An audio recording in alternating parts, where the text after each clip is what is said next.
Let's talk about the perspective from the University Technology Transfer Offices. TTOs used to be an office that was primarily in charge of moving patents by licensing, and it evolved to a big part of the portfolio being startups launched at the university. Now patent enforcement is becoming a significant part of the work.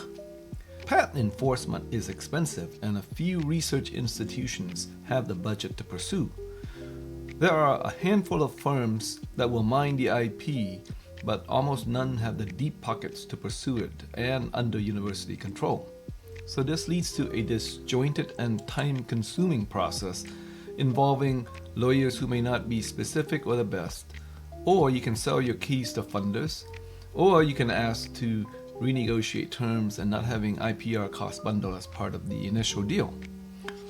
This also includes as part and parcel of the process extra burden to technology transfer offices who are already overtasked. And there's speculation on the part of the TTO and the university as no guarantee that any money will be returned in time for the time and the effort of investment by the university. So the financial magnitude sometimes can be too large to be ignored. Talking to your administration, there are some logical questions. What is the reason to go down an enforcement path? Who is going to manage this? Is there a reputational risk to the university that the public will think of the university as a patent troll? Also, will there be an impact on existing future partnerships with industry? And what do we have to ask about inventors' time? And also their reputation if litigation is involved. And finally, what if we don't prevail? There might be some costs associated with the losing party. To make this decision, the TTO may have to create a 2x2 matrix where on one row is the pros and the cons of enforcement. If we can get financing, it would eliminate risk and allow universities to maintain control. It attracts and retains top faculty because of money. The TTO will gain a reputation of respect when it knocks on doors for licensing revenue.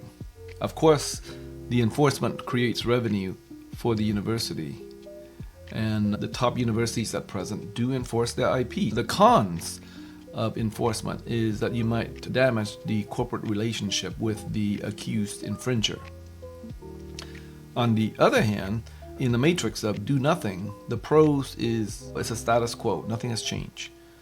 The cons on doing nothing is no revenue, you have a weaker technology transfer office, low licensing fee across the board, and lack of confidence from the investigators. So as a whole, if you're an IP owner, I think the stronger path is the enforcement path.